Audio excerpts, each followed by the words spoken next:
Everyone laughed when the farmer outbid the scrap dealers for a rusted refrigerated truck at the county auction. They called it junk. They called him desperate. But when he cut into a hidden panel in his barn 3 days later, what fell out wasn't scrap metal. It was jarred soil samples and a microcassette tape with coordinates that pointed straight to the river. The voice on that tape belonged to a man who vanished 15 years ago, describing midnight dump runs and county trucks burying something that was never supposed to surface. Hank's late wife had died of cancer 2 years earlier, and her name was on a list he wasn't supposed to see. By the time his barn burned and a dead coyote appeared on his gate, he understood. Some people would do anything to keep the ground from talking. Subscribe and tell me what country you're watching from, because the truth that came out of that truck would cost him everything. The county surplus auction opened with jokes as Hank outbid the scrap men for a rusted refrigerated truck. Hank, Jeb, and a handful of townsfolk were present, while Elias Boone shook hands for the cameras. Hank felt the usual ache for Ruthie, but clung to the practical gain: storage space and parts.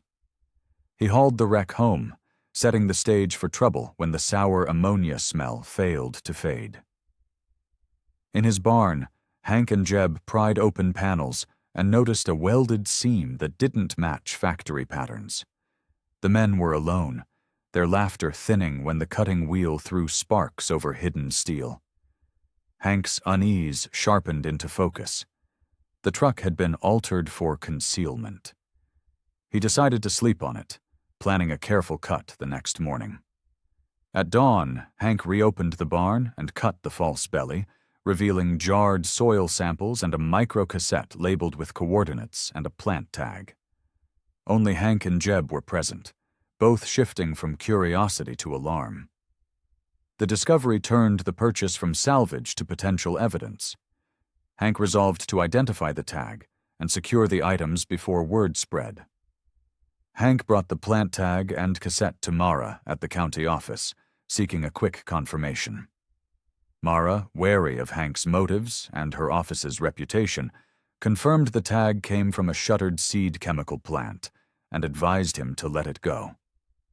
The conversation tilted from bureaucratic politeness to moral friction. Hank left with a copy of the coordinates handwritten by Mara, who had already begun to question her own warning.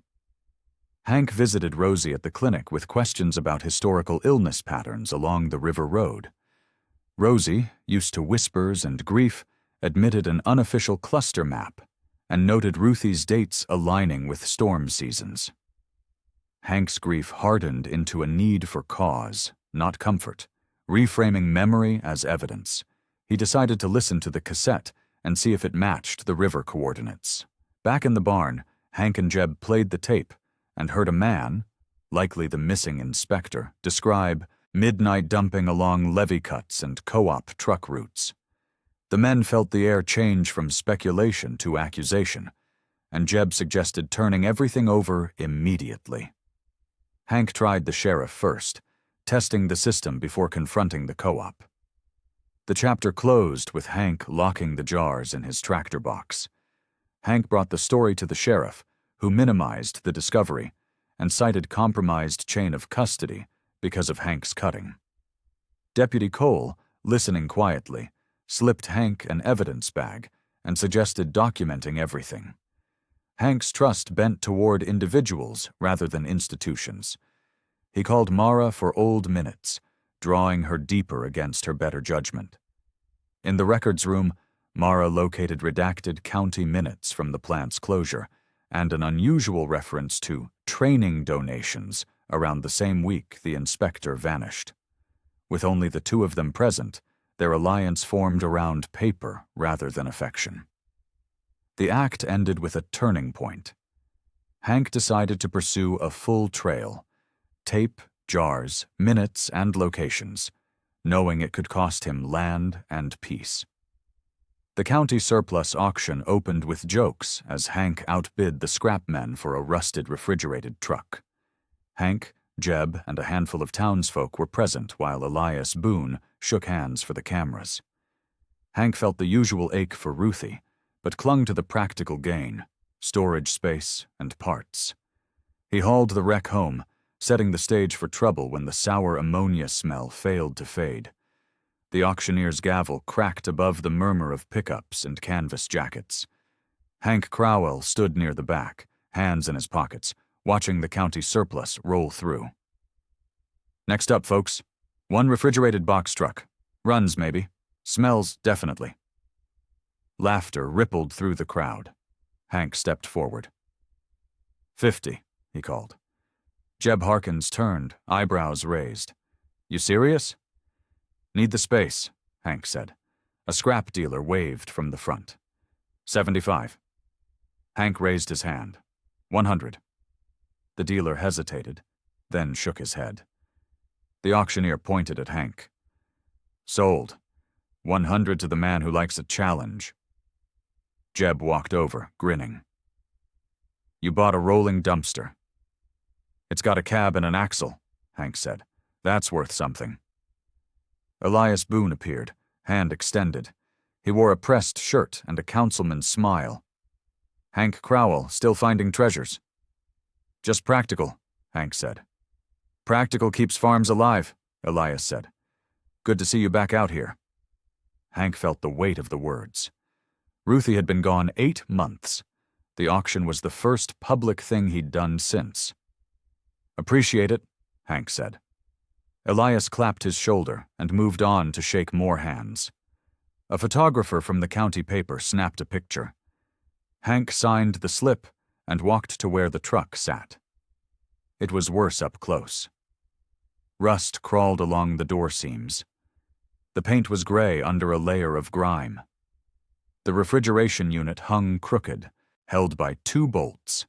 Jeb knocked on the side panel. What's your plan? Haul it home. Strip the parts. Use the box for storage.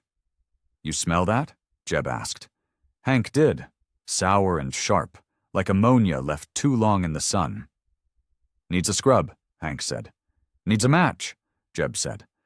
Hank hooked the tow chain and climbed into his pickup. The truck groaned behind him as he pulled onto the county road. He thought about Ruthie's garden tools still stacked in the machine shed. This would give him room to spread out. Room to think. The smell followed him all the way home. By evening, the truck sat in the barn. Hank opened the rear doors. The interior was stained dark, the metal floor pitted. He ran a hand along the walls. Something's off, he said. Jeb leaned in. It's a wreck, that's what's off. Hank pointed to a seam running low along the side. That's not factory. Jeb crouched. Looks welded. Hank felt the ridge with his fingers. The seam was rough, deliberately hidden under the floor lip. Why would someone weld a false panel? Hank asked. Jeb straightened. Maybe you should leave it alone. Hank stared at the seam. Unease settled in his chest, cold and certain. I'll cut it tomorrow, he said. Morning light sliced through the barn's gaps. Hank set the angle grinder on the workbench. Jeb arrived with coffee and skepticism. You sure about this? Jeb asked. I need to know, Hank said. Curiosity's expensive. Hank pulled on gloves. So's ignorance. He plugged in the grinder and lined up the cut. The wheel screamed against metal. Sparks showered across the floor. Jeb stepped back, shielding his face. Easy, Jeb shouted. Hank released the trigger. Smoke curled from the seam. He wiped sweat from his forehead.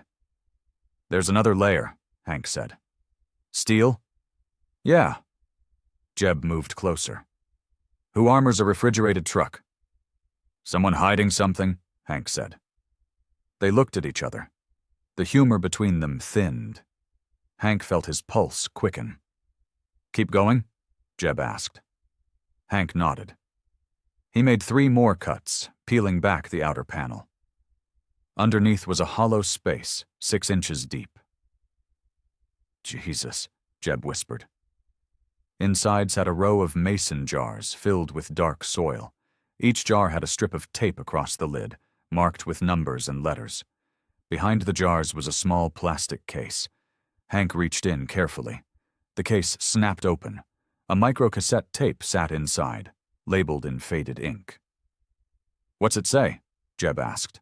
Hank held it to the light. "Coordinates and a plant tag." "Which plant?" "Don't recognize it," Hank said. Jeb backed toward the door.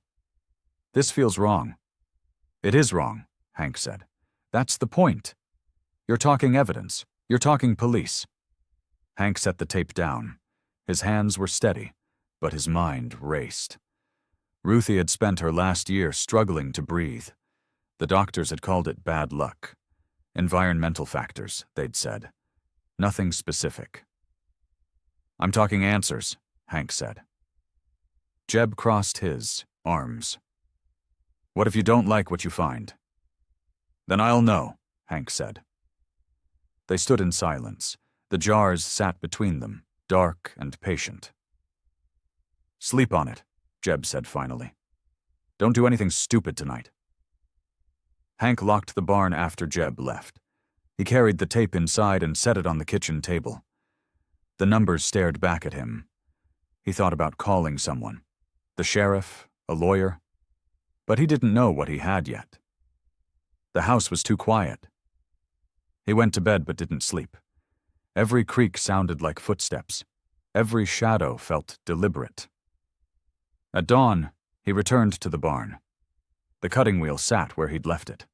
The jars hadn't moved. But the barn door was unlocked. Hank froze in the doorway. He knew he'd locked it. He always locked it. Jeb's truck rolled up the drive. He climbed out, yawning. "You're here early," Jeb said. "Door was open," Hank said. Jeb's smile faded. "You sure?" "I locked it." They walked inside together. The jars sat undisturbed. The tape case was still open. Nothing looked moved. "Maybe the latch slipped," Jeb said. "Maybe," Hank said.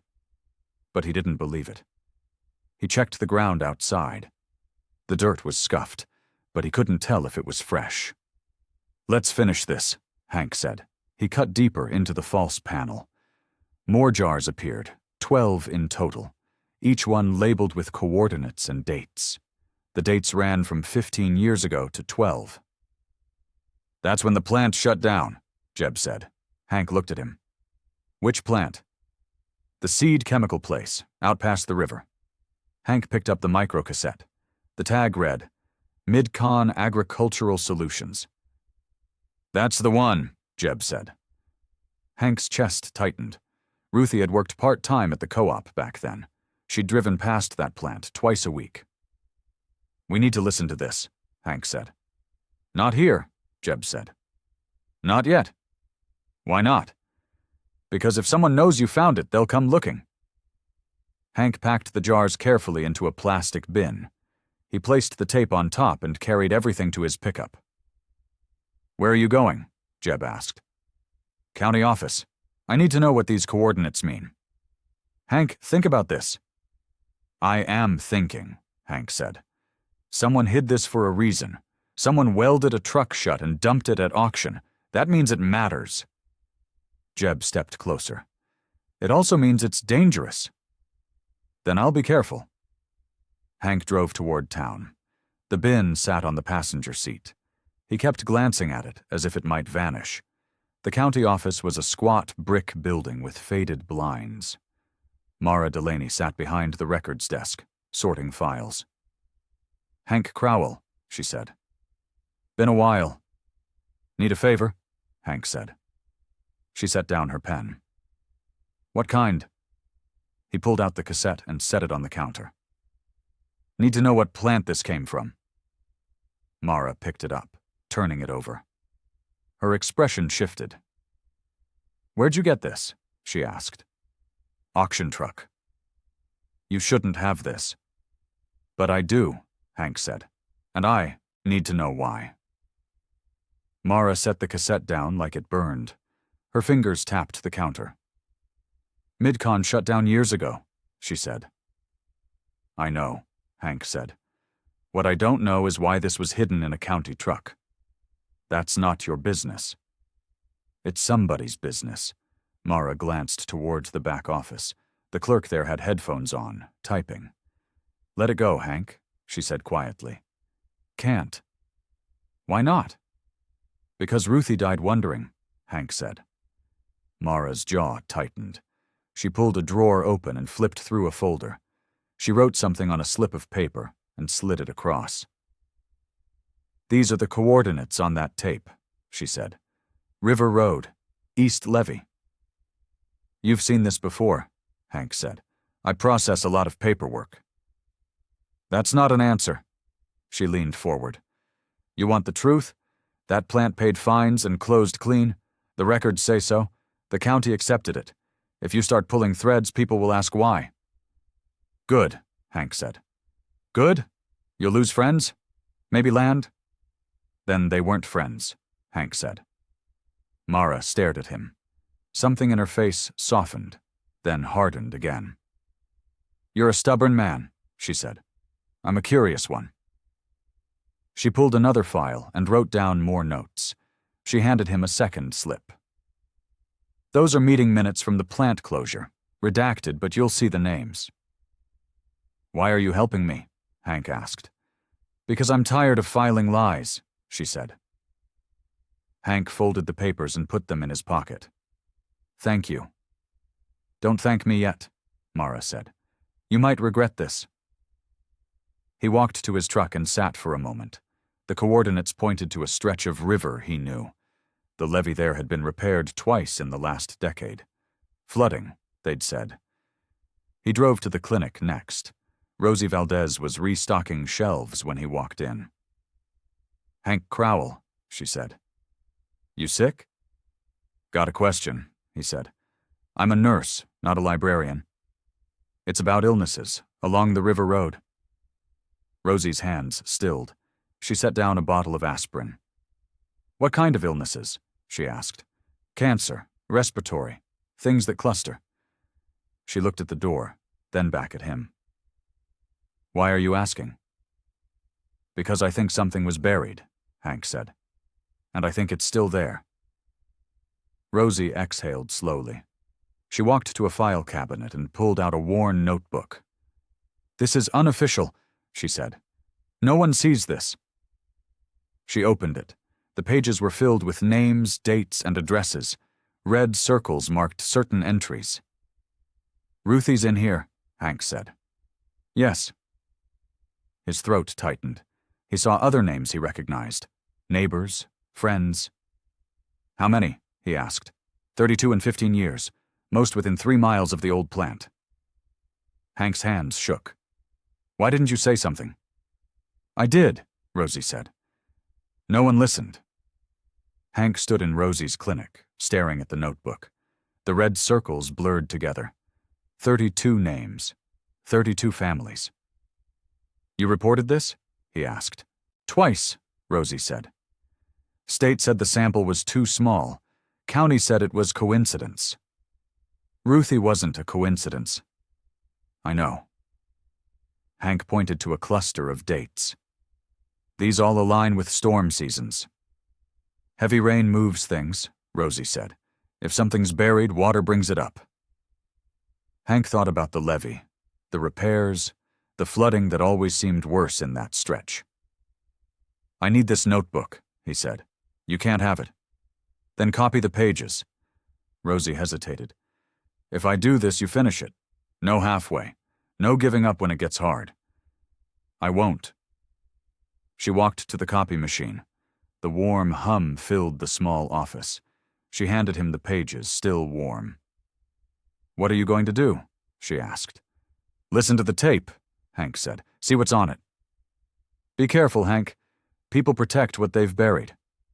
He folded the copies into his jacket. "People also dig."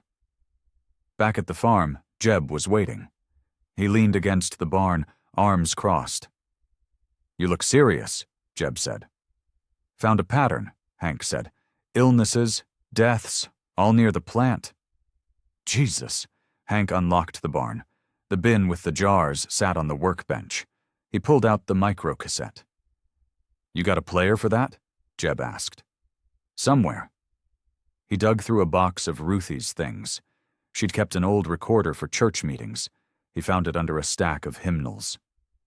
The tape clicked into place. Hank pressed play.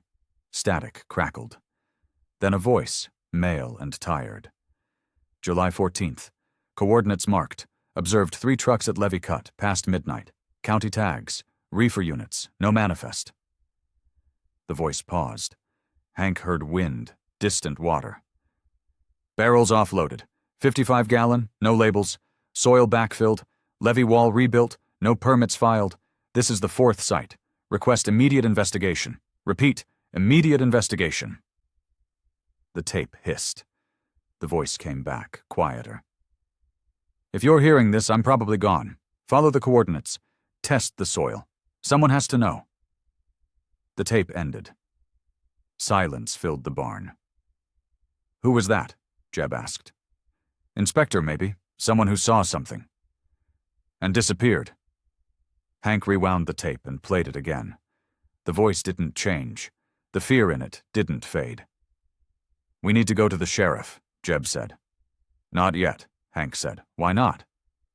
Because I want to see the sites first. I want to know what we're accusing people of. Jeb shook his head. You're going to get hurt. Maybe. But I'm going anyway. Hank locked the tape in his tractor's toolbox. He'd go at dawn. The river road was empty then. As Jeb drove away, Hank felt the weight of what he'd started. Ruthie's name was in that notebook. Her death wasn't random. Someone had known. Someone had chosen silence. That ended now. Dawn came cold and gray. Hank loaded a shovel, the GPS unit, and the copied notebook into his truck. Jeb met him at the gate. You're really doing this, Jeb said. You coming? Hank asked. Someone has to keep you alive. They drove the river road in silence. The levee rose to their right, dark and slumped.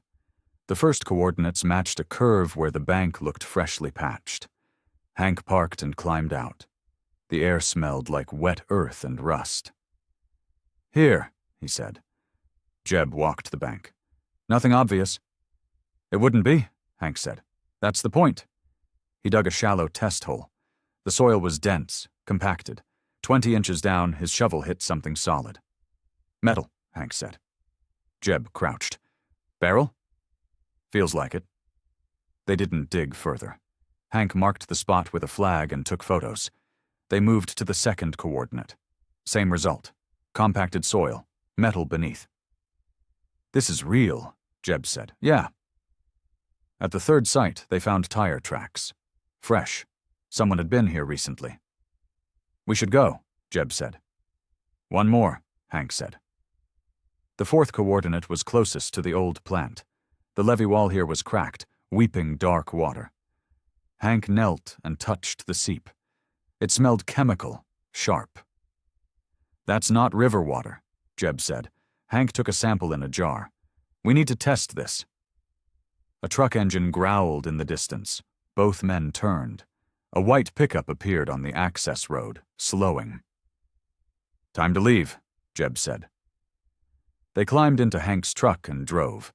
The white pickup followed for a mile, then turned off. They're watching, Jeb said. Good. Means we're close. Back at the farm, Hank spread the photos on his kitchen table. 4 sites, 4 potential dumps. The inspector's voice played in his head. What now? Jeb asked. Sheriff, Hank said. We've got enough. You sure he'll listen? He has to. The sheriff's office was quiet. Deputy Cole Anders sat at the front desk, scrolling his phone. Help you? Cole asked. Need to see the sheriff, Hank said. He's out. What's this about? Hank hesitated. Found something, at the river. Cole set his phone down. What kind of something? Evidence. Of dumping. The deputy's expression shifted. You report this? That's what I'm doing, Hank said. Cole glanced toward the back office. Wait here. He disappeared through a door. Voices murmured, too low to hear. When he returned, the sheriff was with him. Sheriff Dalton was 50, gray at the temples and looked tired. "Hank," Dalton said, "Cole says you found something. Old dump sites, chemical barrels, along the levee. You dig these up yourself?" "Tested the spots, didn't excavate." Dalton crossed his arms. "You know that's trespassing?" "County land," Hank said, "still trespassing without permission." "I've got a tape," Hank said, "from an inspector. He describes midnight dumps, county trucks, reefer units." Dalton's face hardened. "Where'd you get a tape?" "Auction. Bought a truck. The tape was inside." "And you cut it open?" "To find storage space. Found evidence instead." "Evidence," Dalton said slowly. "Or trash?" "It's real," Hank said. "Even if it is, chain of custody's broken. You cut the truck. You dug the sites. Nothing here would hold in court." Hank felt heat rise in his chest. "People are dying." "People die," Dalton said. "That's life." Cole shifted uncomfortably. Dalton waved a hand. "I'll send someone to look, but don't expect miracles." Hank walked out. Cole followed him to the parking lot. "Wait," Cole said quietly. Hank turned. The deputy pulled an evidence bag from his pocket. "Use this. For samples. Mark everything. Date, time, GPS. If you're going to do this, do it right." "Why are you helping?" Hank asked. "Because someone should," Cole said. Hank sat in his truck, holding the evidence bag. Cole's words echoed. "If you're going to do this, do it right." He drove to Mara's house. She lived on the edge of town, a small bungalow with peeling paint. She answered the door in jeans and a sweater. "Hank," she said, "it's Sunday." "Need more records?" he said. "I gave you what I had." "Meeting minutes, from the closure. I need the full set." Mara sighed. "Come in." Her living room was neat, books stacked on every surface. She poured coffee and sat across from him. "What did the sheriff say?" she asked. "Said the chain's broken. Said it won't hold." "He's right." "Then help me fix it," Hank said. Mara stared into her cup. "There are redacted minutes, and there are originals. The originals are sealed." "Can you get them?" "Not legally." "Mara, please." She looked at him. Something in her face wavered, then set. "If I do this, my job's gone. Maybe more." "I know," Hank said. "And you're asking anyway?" "Ruthie's name is in a notebook," Hank said. 32 names, all dead, all along that river. If we don't finish this, it keeps happening." Mara set her cup down. "Give me 2 days." "Thank you." "Don't thank me yet," she said. "We might both regret this." Hank returned to the farm. Jeb was at the barn, welding a broken gate. "Sheriff help?" Jeb asked. "No, deputy did." "Cole?" "Yeah, gave me evidence bags, told me to document everything." Jeb killed the torch. "So we're doing this for real." "You don't have to," Hank said. "Shut up. Where do we start?" "Water samples, soil samples, every site. Then we test them." They worked through the afternoon, collecting samples at each coordinate. Hank labeled everything with GPS data and timestamps. The work was slow, methodical. At the 4th site, they found fresh tire tracks again. Someone was watching the locations. "They know," Jeb said. "Let them know," Hank said. That night, Hank couldn't sleep. He kept seeing Ruthie's name in Rosie's notebook, kept hearing the inspector's voice on the tape. He got up and went to the barn. The tractor toolbox was locked, the tape still inside, but the padlock hung loose, the hasp bent. Someone had tried to pry it open. Hank checked the barn. Nothing else looked disturbed. He moved the tape to the house, hid it under the kitchen floorboards. At dawn, Mara called. "I have the minutes. Meet me at the records room. Noon. I'll be there." The records room was empty when Hank arrived. Mara sat at a microfiche reader, hands shaking. She pointed to a folder. Unsigned indemnity agreement, dated 2 weeks before closure. It transfers liability for any training use of county vehicles back to the county. Training use? Code. For disposal. The trucks were supposed to be decommissioned. Instead, they were used. Hank opened the folder. Signatures lined the bottom. Councilman. Co-op board. And one name stood out. Elias Boone. He signed this, Hank said. Everyone did, Mara said, but he chaired the committee. Hank felt the room tilt. Elias had smiled at the auction, had called him practical, had known all along. What do we do? Mara asked. We finish it, Hank said. We test the samples, we build a case, and we don't stop until someone listens. Mara handed him the folder. Then we're all in. Hank left the records room with the folder tucked under his arm. The unsigned indemnity agreement felt heavier than paper. It felt like proof. He drove to Rosie's clinic. She was closing up, locking the medicine cabinet. Got samples, Hank said. Soil and water. Can you run tests? Not here, but I know a lab. State hotline handles environmental complaints. They'll test for free if you file a report. I'll file. Rosie took the samples and labeled them. This is going to blow up, Hank. You know that. It already is. That night, he sat at his kitchen table. The indemnity agreement spread before him. Elias Boone's signature stared back. The co-op chairman, the county councilman, the man everyone trusted. Hank called Cole.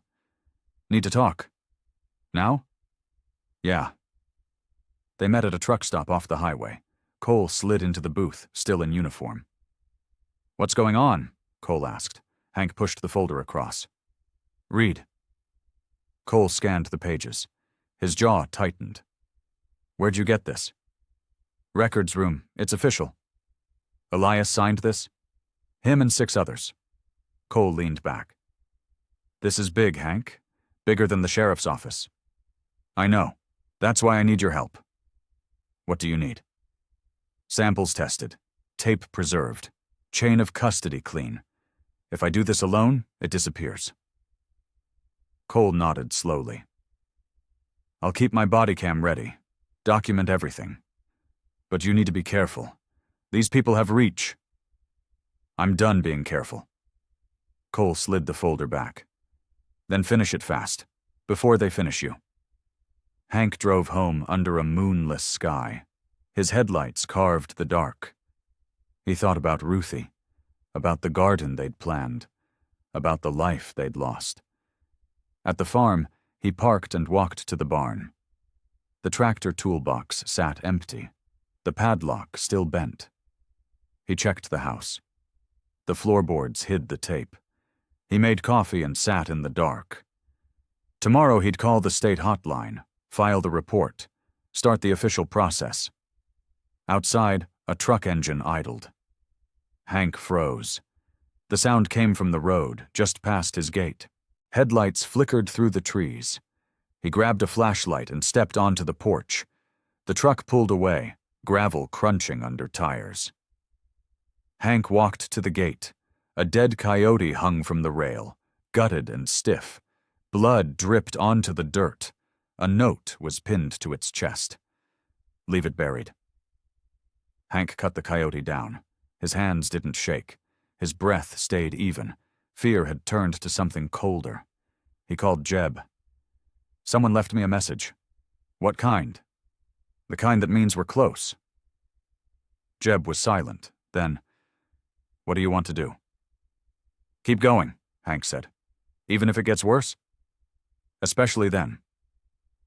Hank buried the coyote behind the barn. He washed his hands and went inside. The folder sat on the table.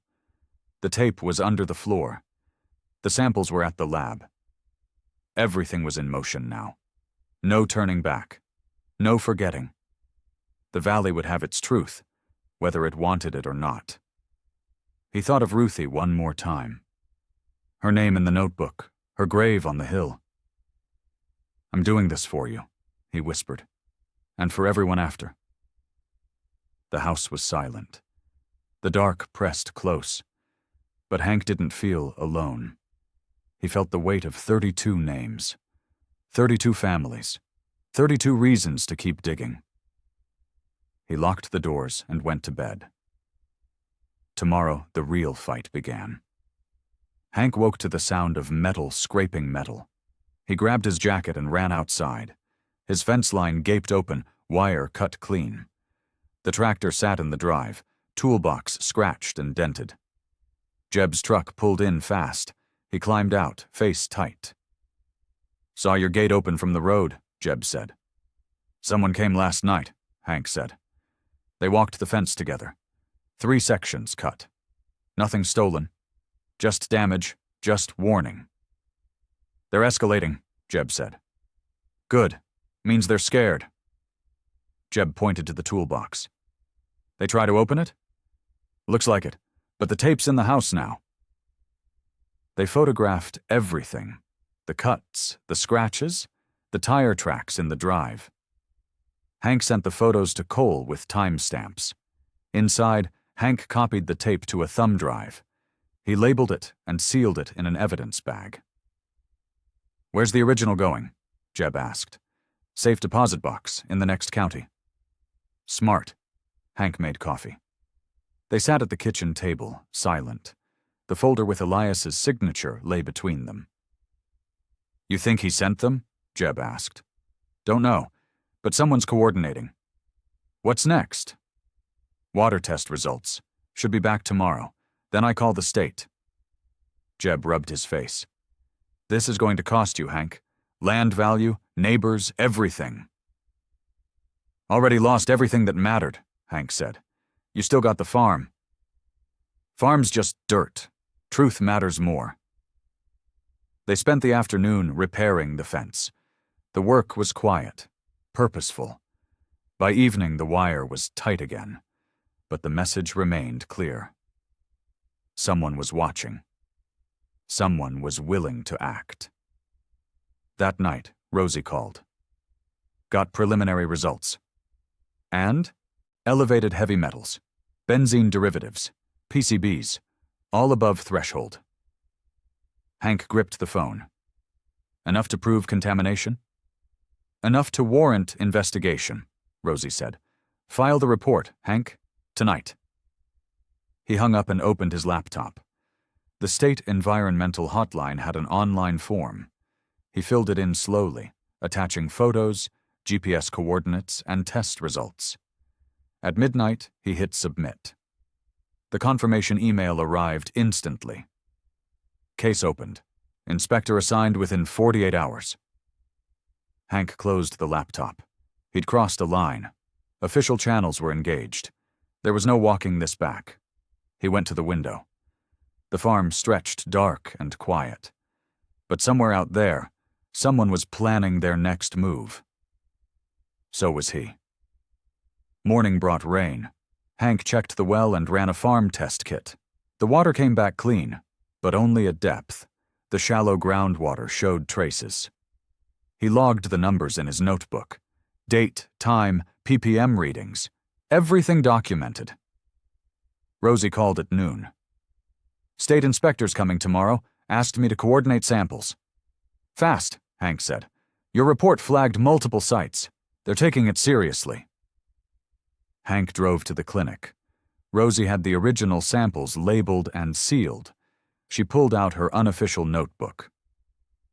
"I'm including this," she said. "The illness clusters, the dates." "They'll ask where you got it." "I'll tell them I kept records, because no one else did." Hank saw the determination in her face. She'd been carrying this alone for years. Now she had backup. "Thank you," he said. "Don't thank me. Just finish it." He drove to the first coordinate site. The rain had swollen the river. The levee wall wept dark water. He took new photos, marked the seep line. At the second site, he found fresh digging. Someone had disturbed the soil, then tried to smooth it. Boot prints circled the area. "They're covering tracks," Hank muttered. He photographed the prints, measured them. Size 11, work boots, deep treads. He sent everything to Cole. The deputy called within minutes. "Someone's cleaning up." "Can you come document it?" Hank asked. "Off duty, but I'll swing by tonight. Unofficial." "Appreciate it." Hank returned home. Jeb was at the barn, organizing tools. He looked up as Hank approached. "Heard from the state?" Jeb asked. "Inspector tomorrow." "That's good, right?" "If they listen, if they act." They worked together, cleaning the barn, making space, preparing for whatever came next. The rain drummed on the roof, steady and relentless. "Hank," Jeb said, "what happens if they find the barrels?" "Then we've got proof. And if they don't, then we keep digging." That night, Cole arrived in his personal truck. He wore civilian clothes and carried a camera. They drove to the second site together. The rain had softened. Cole photographed the disturbed soil, the boot prints, the tool marks. He measured everything. "This is tampering," Cole said. "Someone's destroying evidence. Can you file a report?" "Not without involving the sheriff, and he'll shut it down." "Then what?" Cole handed Hank a USB drive. "My photos. Keep them. If anything happens to me, you've got backup." "You think it'll come to that?" "I think people do desperate things when cornered," Cole said. They drove back in silence. Hank felt the weight of what Cole risked. A career, a pension, maybe more. At the farm, Cole paused before leaving. "State inspector's named Karen Mills. She's solid. If anyone will listen, it's her." "Good to know." Cole pulled away. Hank stood in the rain, watching the taillights fade. The farm felt smaller suddenly, more exposed.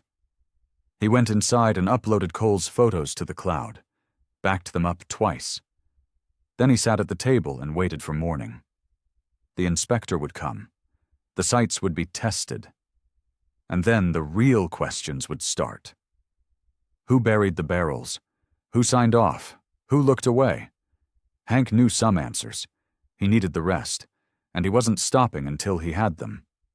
The state inspector arrived at dawn. Karen Mills was 50, gray-haired, and carried herself like someone who'd seen worse. She wore waders and a windbreaker. "You Hank Crowell?" she asked. "Yes, ma'am." "Show me the sites." They drove the river road together.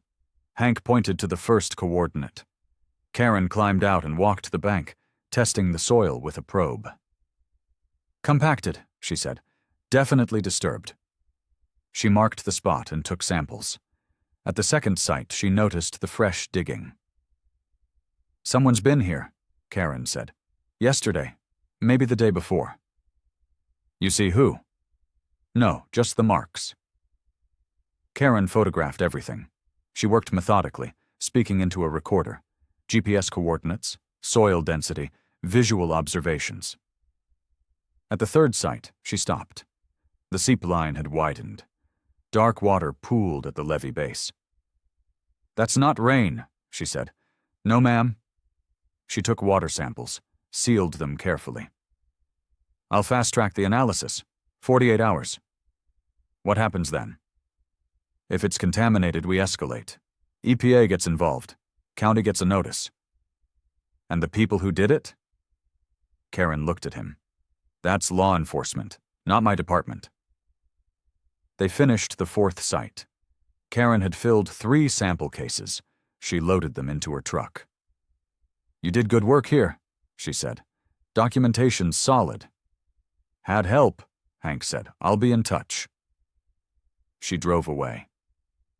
Hank stood in the drizzle, feeling something like relief. Official eyes were on it now. Official channels were engaged. That evening, Mara called. "Heard the state was here." "Yeah, inspector took samples." "That's going to trigger county response. Elias will know." "Let him know." Mara hesitated. "Hank, be careful. He's got reach."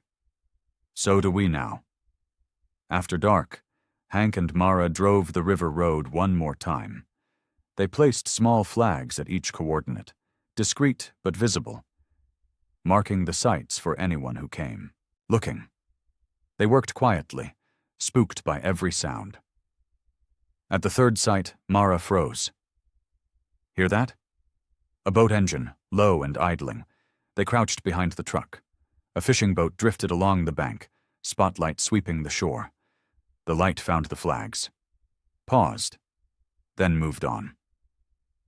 The boat idled there for 5 minutes before pulling away. "They're checking the sights," Mara whispered, "seeing what we marked." They waited 10 more minutes. The boat didn't return. They drove back to town, watching their mirrors. At Mara's house, she turned to him. "This is real now. They know we're serious. Good. Let them worry. Hank, I mean it. They could come after us. Then we stand together." Mara nodded slowly. "Okay. Together." Hank drove home. The farm was dark, the barn locked.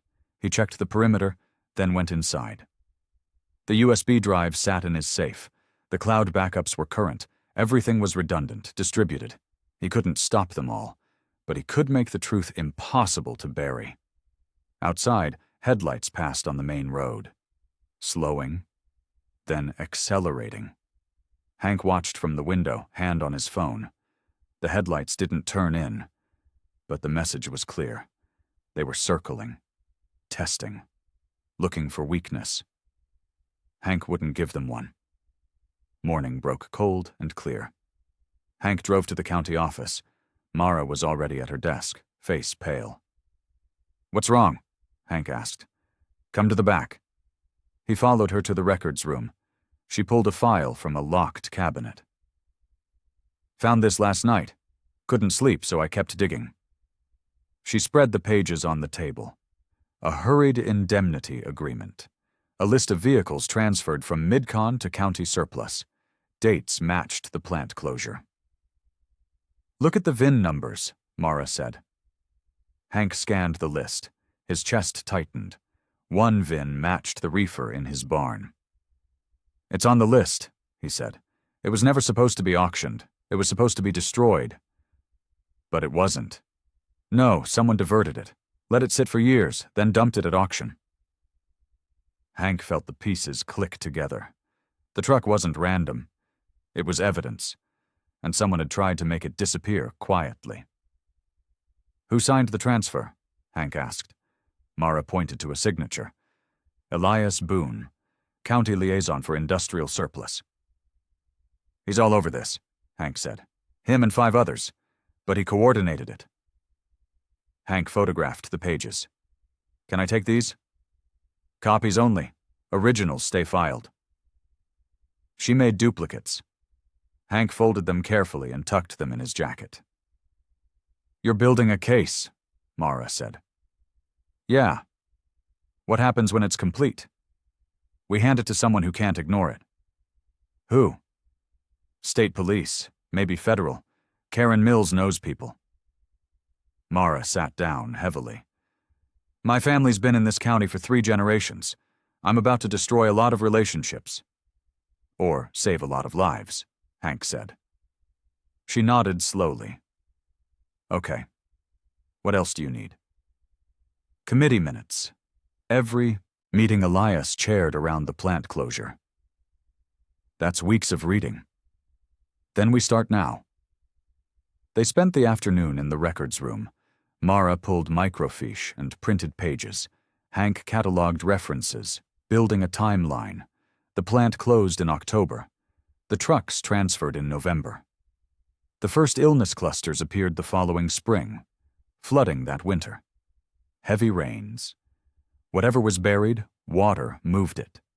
By evening, they had a stack 2 inches thick. Meeting notes, budget allocations, transfer authorizations, all pointing to a coordinated effort to dispose quietly and move on.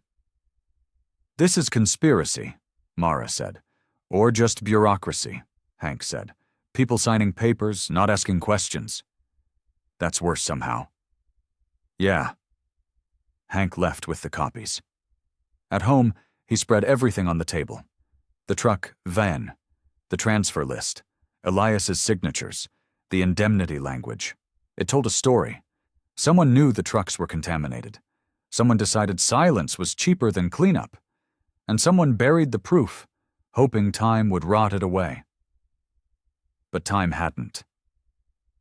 Hank had found it, and now it was coming back. He called Cole. Got the truck VIN, matches the transfer list.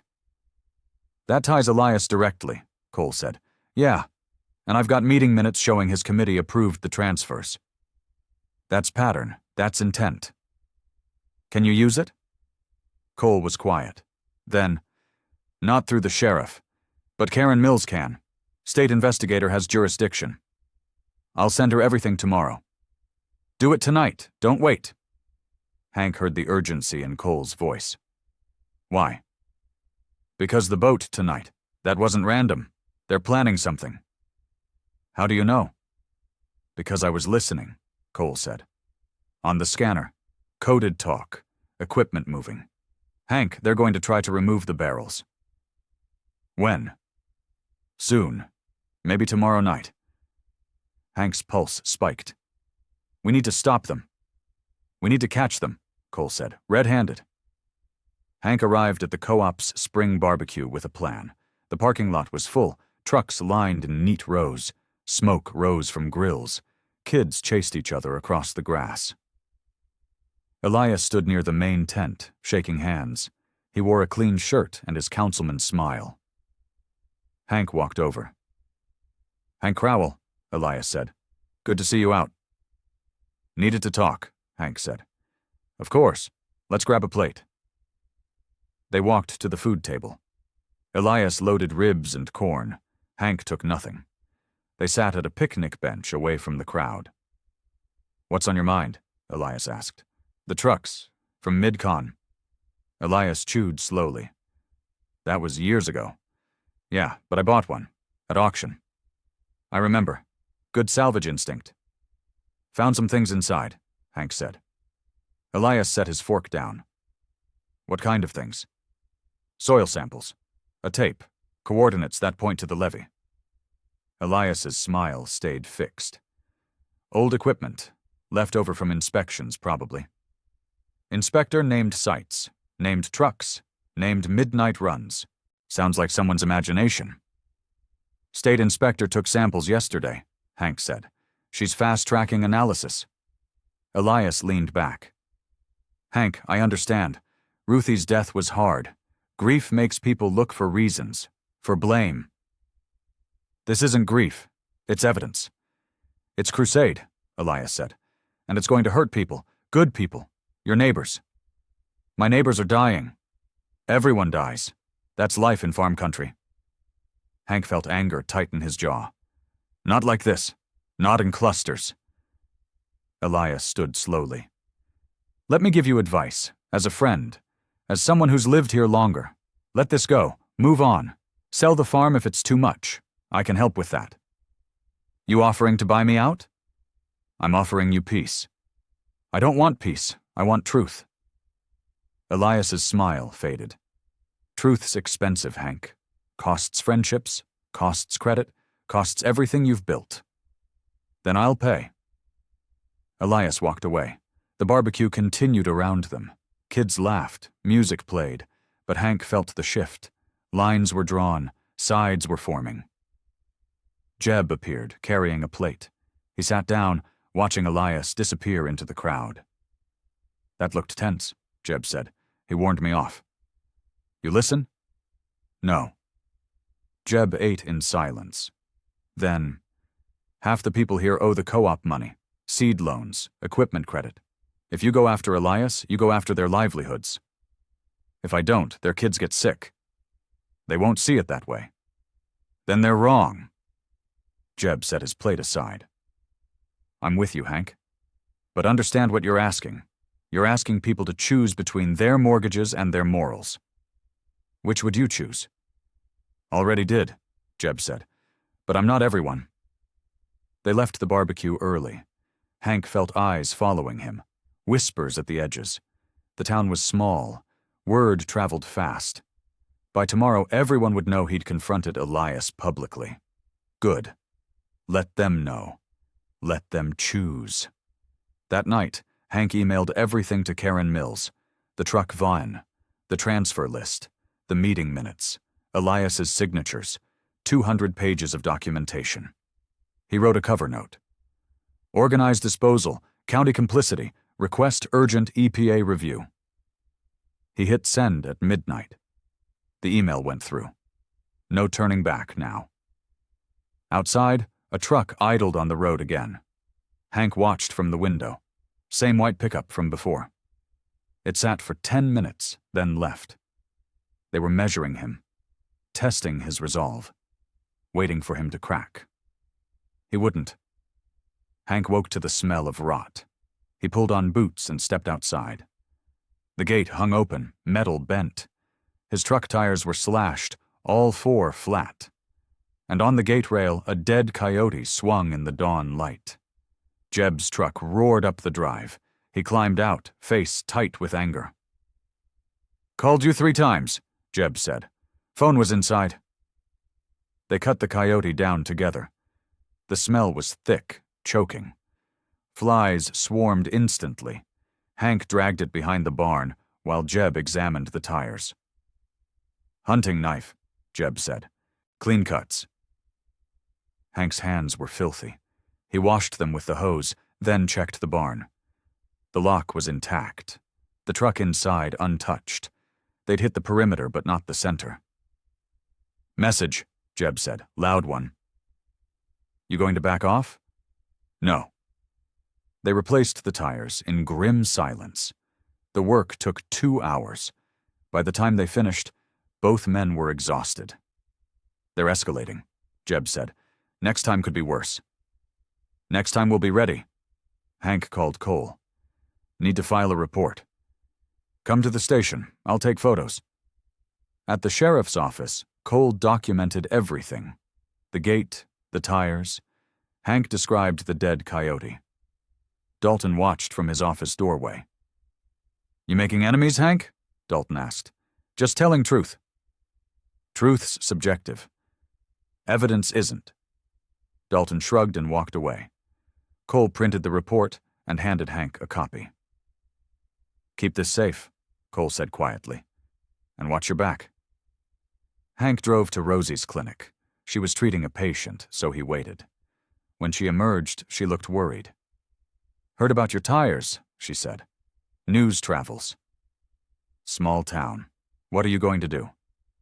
"Keep going. State inspectors reviewing the evidence."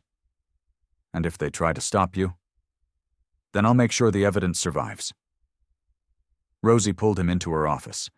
She opened a file cabinet and removed her notebook. The unofficial illness map. "Take this," she said. "Hide it somewhere safe. If anything happens to me, you'll have it." "Nothing's going to happen." "Promise me, Hank." He took the notebook. The red circles stared up at him. 32 names, 32 families, Ruthie's name halfway down the second page. "I promise," he said. That afternoon, Hank hid the notebook in his tractor's false panel. The space was tight, waterproof. No one would think to look there. He checked the property perimeter, set up trail cameras at 3 points. If someone came again, he'd have footage. At sunset, Jeb returned. He carried a tire iron and looked ready to use it. "Not leaving you alone tonight," Jeb said. "You don't have to." "Yeah, I do. You're my friend. That matters more than being scared." They sat on the porch, watching the road. The night was quiet. Too quiet. Hank felt the tension like a wire pulled taut. At 10, headlights appeared. A truck slowed near the gate, then accelerated. Hank recorded the plate number. Cole could run it later. At midnight, Jeb dozed in his chair. Hank stayed awake, watching. The stars were bright. The farm stretched dark around them. He thought about Ruthie, about the life they'd planned, about the 32 families who'd lost someone too. This wasn't just about him anymore. It was about them. All of them. At 2 a.m., his phone buzzed. Karen Mills. Got preliminary results. You need to see this. Now? First light. Meet me at the third site. Bring the clinic nurse and anyone you trust. What did you find?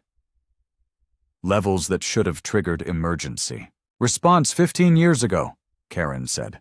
This is criminal, Hank, and we're going to prove it. Dawn came gray and heavy. Hank woke Jeb, and they drove to the third site. Karen Mills was already there, waders on, sample cases open. Rosie arrived in her clinic van. Cole pulled up in his personal truck. This is your team? Karen asked. Yeah, Hank said. Good. Witnesses matter? She spread test results on her truck's tailgate. The numbers were stark. Benzene at 20 times safe limits.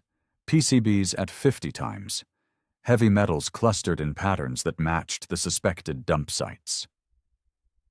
This is acute contamination, Karen said. Long-term exposure causes exactly the health outcomes you documented, Rosie.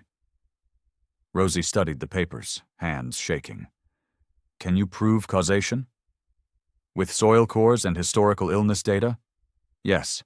EPA will want their own samples, but this is enough for emergency action. What happens now? Hank asked. I notify EPA. They send a response team. County gets a notice of violation, and they'll want to know who authorized disposal. We have that, Hank said. He pulled out the transfer list and meeting minutes. Karen read them carefully, face hardening. This shows intent, she said. Deliberate transfer of contaminated vehicles. Unsigned indemnity to shield county liability. That's not negligence. That's conspiracy. Cole stepped forward. Can I make copies? For evidence? Do it now, and photograph everything. While Cole worked, Karen walked the bank. She pointed to fresh soil disturbance. Someone's been digging here, recently. We found that 2 days ago, Hank said. They're trying to remove evidence before EPA arrives. When will that be? 72 hours. Maybe less if I push. That's too long, Cole said. They'll clean up tonight. Karen thought for a moment. Then we stake it out. Catch them in the act. Dangerous, Rosie said. Necessary, Karen said. Red-handed beats paperwork. They formed a plan. Karen would position EPA notification for immediate action. Cole would watch from a concealed spot with his camera. Hank and Jeb would monitor from the access road. Rosie would stay at the clinic, ready to document any medical emergencies. If they show up with equipment, we call state police, Karen said. Not local, state. Understood, Cole said. They dispersed. Hank and Jeb returned to the farm. The afternoon crawled. Hank checked his trail cameras. One had caught footage from last night. The white pickup, plate visible. He sent the image to Cole. The deputy called back within minutes. Trucks registered to a co-op contractor, guy named Dale Simmons. Elias's crew? Yeah. Does demolition and site prep. He's the one slashing tires? Can't prove it yet, but the pattern fits. Hank felt the pieces align. Elias had reach, had people, had resources to intimidate and clean up. But he also had exposure now. EPA involvement meant federal oversight. County politics couldn't bury that. At dusk, Hank and Jeb drove to the access road near the third site. They parked in thick brush, lights off. Cole was already positioned 50 yards upstream, hidden in the tree line. The wait stretched. 9 o'clock, 10, 11. Hank's eyes burned from staring into darkness. Jeb dozed, then woke with a start. Hear that? Jeb whispered. Engines, low and grinding. 2 trucks appeared on the service road, headlights dimmed. A small excavator rode a trailer behind them. That's Dale's truck, Jeb said. The vehicles stopped near the seep line. 3 men climbed out. Dale Simmons directed them, pointing at the bank. They unloaded the excavator and fired it up. Cole's camera light flickered. Recording. Hank called Karen. They're here, digging now. State police are 20 minutes out. Keep them occupied. Hank ended the call. He and Jeb climbed out quietly. They approached from the side, staying in shadow. The excavator bucket bit into soil. Dale shouted directions. The men worked fast, frantic. They were trying to reach the buried barrels before morning. "State police are coming," Hank shouted. Dale spun. "You got no business here?" "Got more business than you?" Dale climbed down. He was 60, thick-shouldered, and carried a pry bar. "Walk away, Hank. Last chance." "Can't do that," Dale advanced. Jeb stepped between them. "Think about this, Dale. Cameras are rolling. Police are coming. You hit someone, that's assault on top of evidence tampering." Dale hesitated. Behind him, the excavator idled. The bucket hung above fresh dirt, and in the hole, Hank saw it, the rusted top of a 55-gallon drum. The drum sat half-exposed, rust-weeping chemical stains. Dale's crew froze, eyes shifting between the barrel and the approaching sirens. "Shut it down," Dale said, "but I said shut it down." The excavator died.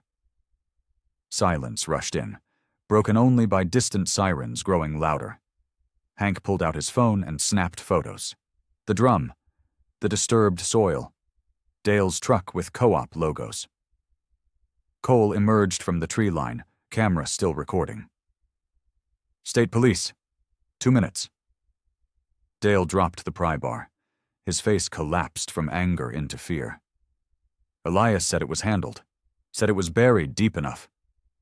"Elias lied," Hank said. Red and blue lights cut through the darkness.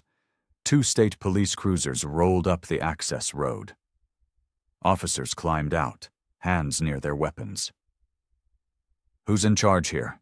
the lead officer asked. Karen Mills stepped forward, showing her ID. "State environmental investigator. These men were attempting to remove evidence from a contamination site." The officer looked at Dale. "That true?" Dale said nothing. His crew stood frozen, caught between flight and surrender. "Need statements from everyone," the officer said, "and this site's now under state custody. Nobody touches anything." Karen directed the officers to the drum. They photographed it, marked the perimeter with tape. More vehicles. Arrived. EPA emergency response, county hazmat, a 2nd state police unit. Within an hour, the site was flooded with light. Generators hummed. A mobile command tent went up. Karen coordinated with EPA, pointing out the other suspected locations. Hank stood with Jeb at the edge of the activity. They watched Dale and his crew give statements, faces pale in the portable lights. "They're done," Jeb said. "They're witnesses now," Hank said. "They'll flip. Tell who ordered it." Mara arrived, drawn by the commotion. She parked and walked over, eyes wide. "Is that 55-gallon drum? Probably one of dozens. State's taking over." Mara's hands covered her mouth. "It's real. It's all real." "Yeah." Karen approached, pulling off her gloves. "EPA's declaring this a priority site. Full excavation starts at dawn. We'll have media here by noon." "Media?" Hank asked. "Federal contamination scandal? This is news. You ready for that?" Hank thought about Ruthie, about the 32 names, about the truth finally breaking surface after 15 years buried. "Yeah, I'm ready." Karen handed him a card. "EPA director wants to meet you. Thank you personally. You just forced accountability on a county that spent years avoiding it." "I didn't do it alone." "No, but you started it. That matters." The officers took statements from Hank, Jeb, and Cole. Everything documented, everything official. Dale and his crew were driven to the station for questioning. As the night stretched toward dawn, Hank sat on his truck's tailgate. Jeb brought coffee from someone's thermos. "Feels unreal," Jeb said. "Feels right," Hank said. Mara joined them, shivering despite her jacket. What happens tomorrow? Full dig, media coverage, and Elias gets a visit from federal investigators. He'll have lawyers. Let him. Evidence doesn't care about lawyers. At 5 a.m., Karen released them. Go home. Get sleep. EPA will want more statements later, but you've done your part. Hank drove home as sunrise broke over the valley. The farm looked the same. Barn, house, fields, but everything had shifted. The secret was out. The story would spread. Inside, he made breakfast. Eggs and toast. Simple. Real. He thought about calling someone, but there was no one left to call. Ruthie was gone. His neighbors had chosen sides. His farm stood alone. But he'd done it. He'd pulled the truth into daylight, and that mattered more than comfort. His phone rang. Elias Boone. Hank answered. Yeah. You just destroyed this county, Elias said. His voice shook with rage. I just saved it, Hank said. EPA will seize the land. Property values will crater. The co-op will collapse. Should have thought of that before you buried poison. I didn't bury anything. I signed papers. Papers everyone signed. You chaired the committee. You coordinated the transfers. Your signatures on everything. Elias was quiet. Then, you won't survive this. Socially, economically, you're done in this valley. Maybe. But so are you. Hank ended the call. He sat at his kitchen table and watched the sun climb. The valley stretched below, river winding through fields, land that had fed families for generations, land that had been poisoned by convenience and profit. Now it would heal, slowly, painfully, but it would heal, and he would be here to see it. Thunder rolled across the valley 3 days later. Hank was feeding the cattle when lightning struck the barn. The bolt hit the ridge beam, sending splinters flying. Flame crawled up the dry wood. Fire! Hank shouted. He ran for the hose. The water pressure was weak, useless against the spreading blaze. He pulled his phone and dialed Jeb. Barn's burning. Get here. Smoke poured from the loft. The heat pushed him back. He thought about the tractor inside, the toolbox with hidden documents. He couldn't lose them. Jeb's truck roared up the drive. He jumped out carrying a fire extinguisher. Tractor! Hank shouted. They ran inside together. Smoke choked them instantly. Jeb sprayed foam while Hank climbed into the cab. The engine turned over. He backed it out, metal groaning, flames licking the roll bar. The tractor cleared the door just as a beam collapsed. Jeb stumbled out, coughing black. The barn was fully engaged now, flames reaching for the sky. Volunteer trucks arrived 20 minutes later. They poured water on the structure, but it was too late. The barn was gone. By evening, only the stone foundation remained. The refrigerated truck was a twisted skeleton, outer shell warped beyond recognition, but the tractor sat safe, the toolbox intact. Hank and Jeb stood in the ruins, faces filthy with soot. The rain had stopped. Steam rose from the wreckage. Lightning, a volunteer said. Bad luck. Yeah, Hank said, but he didn't believe it. Lightning didn't wait 3 days after confrontation. Lightning didn't hit when evidence was stored inside. Jeb read his mind. Could be natural. Could be. But you don't think so? No. They checked the tractor toolbox. The documents were smoke-damaged, but readable. The USB drives were intact. Hank loaded everything into his truck. Where are you taking it? Jeb asked. Rosie's clinic. She's got a basement fridge. Climate-controlled. You're spreading the evidence. Making it impossible to burn, Hank said. At the clinic, Rosie met him at the back door. She took the bin without questions and carried it downstairs. When she returned, her face was grim. This is getting dangerous, she said. I know. They burned your barn, Hank. Can't prove that. Don't have to. Everyone knows. Hank drove home through darkness. The farm felt naked without the barn. Exposed, vulnerable. He sat in his truck for a long time, staring at the foundation stones. Ruthie had loved that barn. They'd repaired it together one summer. Painted it red. Hung new doors. Now it was ash. He went inside and called Karen Mills. "My barn. Burned tonight." "Lightning?" "Maybe. Timing's suspicious. EPA's excavation starts tomorrow. You need to stay safe." "I'll be there." "Hank, I mean it. You've done enough. Let us finish this. I need to see it through." Karen sighed. "Then bring witnesses. Don't go alone." He ended the call and sat in the dark. Outside, headlights passed on the road, slowing, then gone. They were watching, waiting, measuring what he'd lost and what remained to take. But they'd made a mistake. The fire hadn't destroyed anything that mattered, just wood and metal. The evidence lived in multiple locations now. The truth was distributed. You couldn't burn what you couldn't find. Morning brought worse news. Jeb called at dawn, voice tight. "Co-op safety officer showed up at my shop, cited me for violations." "What violations?" "Everything. Ventilation, fire extinguisher placement, electrical codes."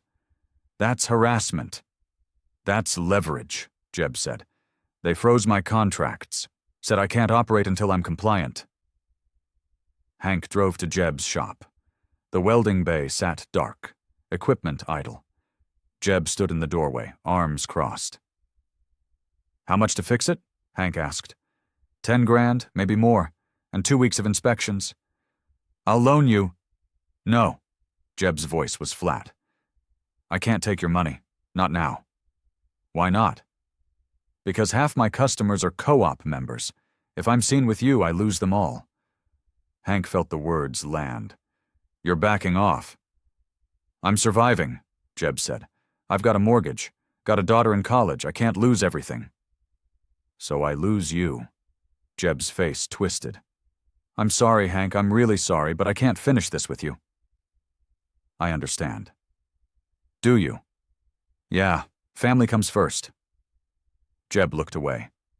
"You need anything that's not public, you call me, but I can't be seen helping anymore."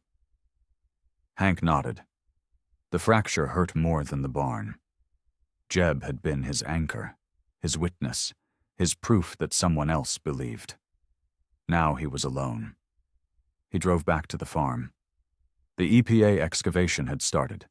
Trucks lined the river road. A mobile command center sat on county land. Media vans clustered at the access point.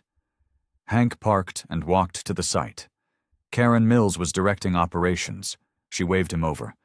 "First drum's out, benzene. PCBs, matches your samples exactly." "How many more?" "Ground-penetrating radar shows at least 20, maybe 30. Hank watched the excavator work. Each bucket load revealed more rust, more stains, more proof. A reporter approached. Young woman, notebook ready. "You're Hank Crowell, the one who found this?" "Yeah." "Can I ask some questions?" "Sure." She recorded as he talked, about the auction, the hidden panel, the tape, the coordinates. He kept it factual, plain. Let the evidence speak. "How do you feel about the county's response?" she asked. "Feel like they should have responded 15 years ago?" "Some people are calling you a hero." "Some people are calling me worse," Hanky said. She smiled slightly. "Fair. Thank you for your time." The interview aired that evening. Hank watched from his kitchen. His face looked old on screen. Tired. But his voice was steady. His phone rang twice. Both times he didn't recognize the number. He let them go to voicemail. One was a thank you from a widow whose husband had died of cancer. The other was a threat, muffled voice promising consequences. He saved both, documented everything. At midnight, he checked the perimeter. The farm was quiet. The foundation still smoked faintly. He thought about Jeb, about the choice his friend had made. It was the right choice. Family mattered. Survival mattered. But it left Hank alone in the fight. And that loneliness pressed harder than fear. Elias Boone's truck pulled into Hank's drive 2 days later. The excavation was halfway done. 23 drums recovered. EPA had expanded the site by half a mile. Elias climbed out slowly. He wore his councilman face, but the edges were frayed. Dark circles under his eyes. Shirt wrinkled. "Hank," he said. "Elias? Can we talk?" Hank gestured to the porch. They sat on opposite ends, the space between them deliberate. "Hell of a thing," Elias said. "EPA, media, all of it." "Yeah. You know what this does? Property values are cratering. Banks are pulling ag loans. The co-op's bleeding members. Should have thought of that before." Elias rubbed his face. "We didn't know. Not really. The plant said it was handled. Said the disposal was legal." "You signed papers without reading them?" "Everyone signed. County council, co-op board. We all trusted the same experts." "Experts lied." "Yeah, but we didn't know that." Hank leaned back. "What do you want, Elias?" "I want to offer you something. Fair value for your land, maybe more. You deserve to retire. Move somewhere clean. Start over." "I don't want to start over." "Hank, be reasonable. Your farm sits at ground zero. Contamination stigma will follow this land forever.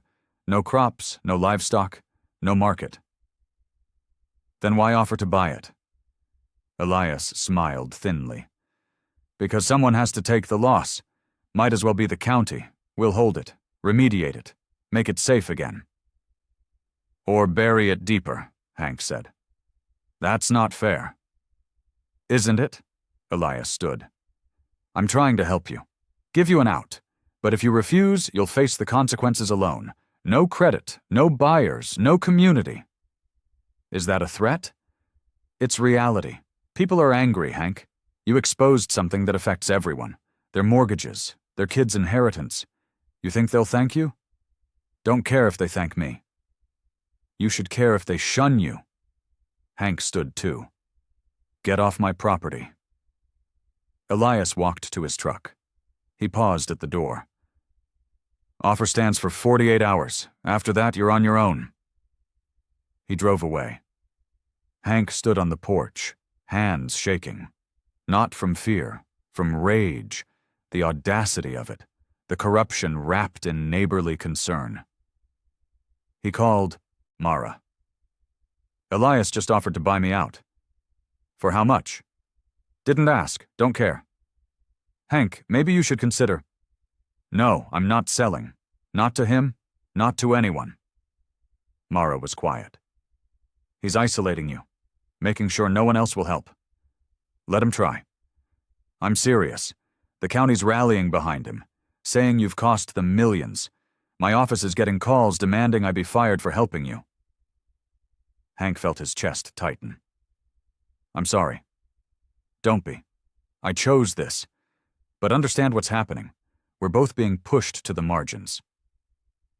"We stay together then," Hank said. "Yeah, together." He hung up and stared at his fields. The land Ruthie had loved.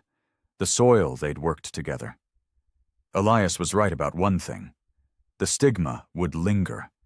Contamination was a stain that time couldn't erase. But selling to the county meant letting them control the narrative, control the cleanup, control the truth. He wouldn't give them that power. Outside, the foundation stones glowed in twilight. The barn was gone, but the land remained. Scarred, poisoned, but still his. He'd protect it, even if it meant losing everything else. The rain started 3 days later. Not gentle, not seasonal.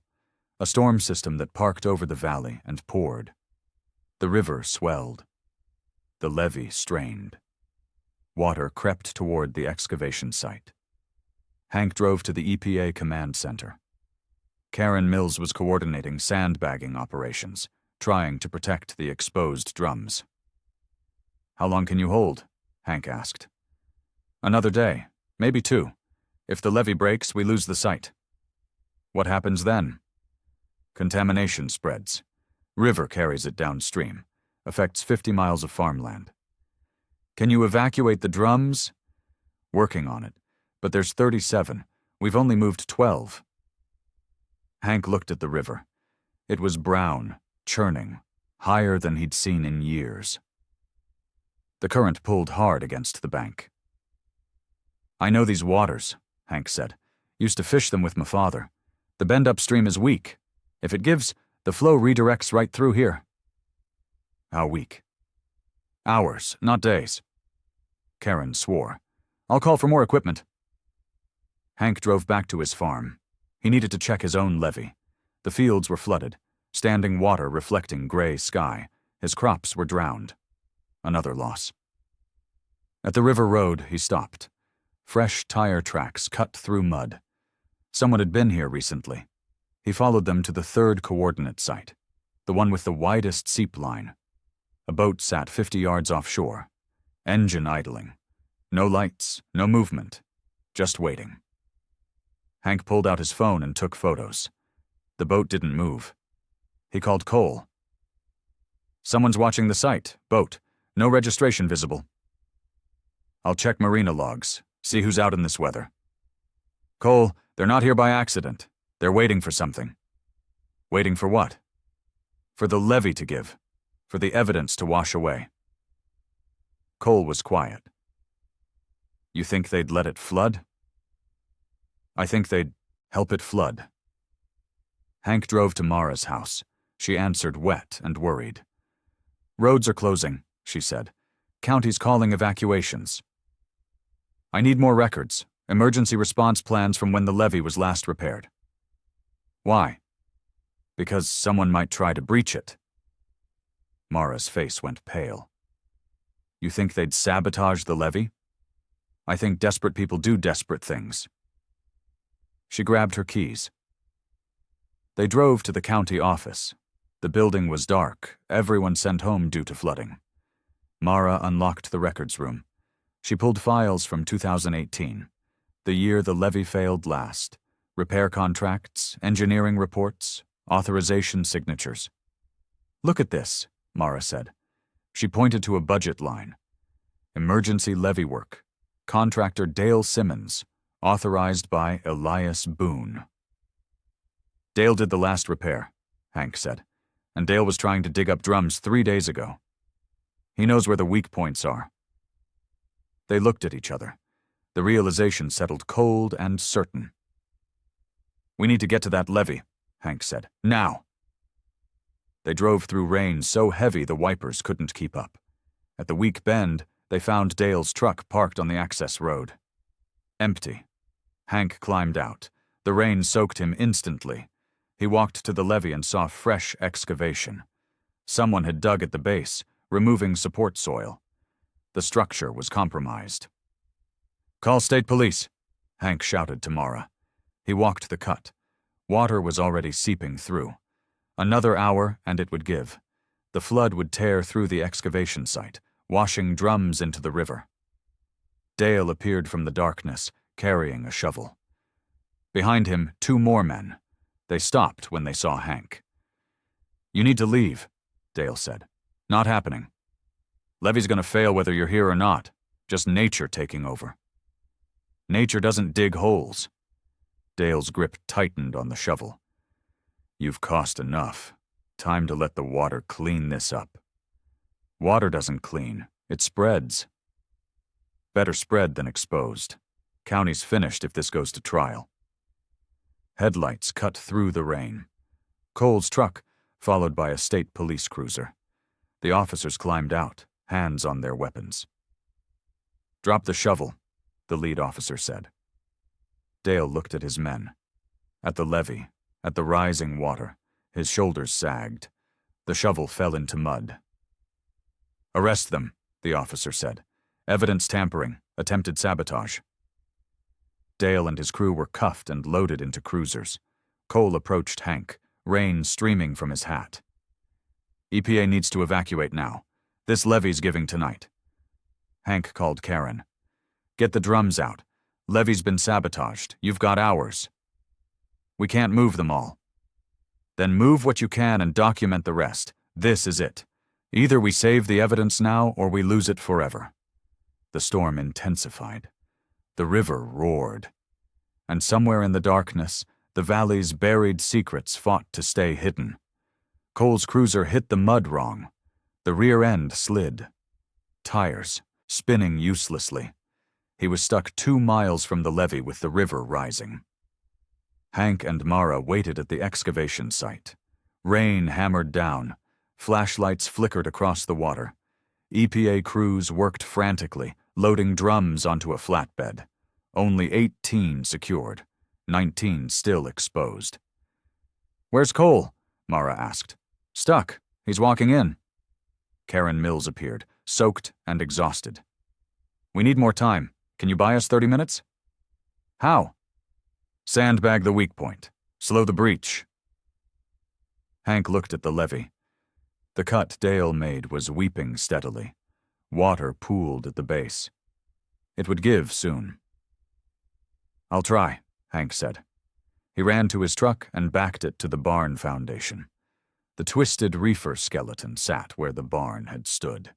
He hooked chains to the frame. "What are you doing?" Mara shouted. "Need weight. Need something to block the cut."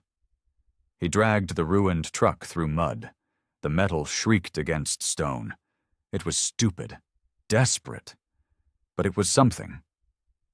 At the levee, he positioned the wreck against the cut. The frame wedged into the gap. Water pressed against it immediately. "That won't hold," Mara said. "Doesn't have to, just has to slow it down." They piled sandbags around the frame. The work was brutal. Rain blinded them. The current pulled at their legs. Hank's hands were raw, bleeding. Cole arrived running, radio crackling. "State police are 10 minutes out. EPA has emergency powers to dam the breach." 10 minutes is too long," Hank said. The levee groaned. A section of bank slumped into the water. The reefer frame shifted, chains groaning. "It's going," Mara said. Headlights appeared on the access road. Not police. Elias's truck, followed by 2 co-op vehicles. An excavator rode a trailer behind them. "No," Hank whispered. Elias climbed out. He stood in the rain, face carved from stone. "This ends tonight." "EPA's got jurisdiction," Cole said. "EPA's got paperwork. I've got reality. This levee fails. The whole valley floods. I'm here to save it." "You're here to bury evidence," Hank said. "I'm here to protect my community." The excavator rolled off the trailer. The operator positioned it at the weakened bank. The engine roared above the storm. "Stop him," Mara said. "On what grounds?" Elias asked.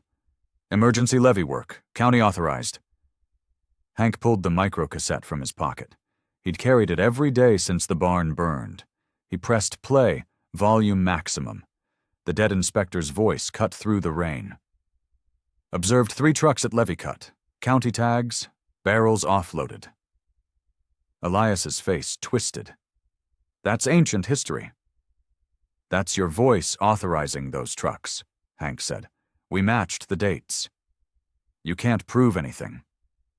Mara stepped forward, holding copied meeting minutes in a plastic sleeve. "Your signature, your committee, your authorization for disposal." "I signed standard transfers." "You signed a conspiracy," Hank said. The bank slumped further. The reefer frame tilted. And in the fresh collapse, something emerged, the rusted lip of another drum, partially exposed by the storm.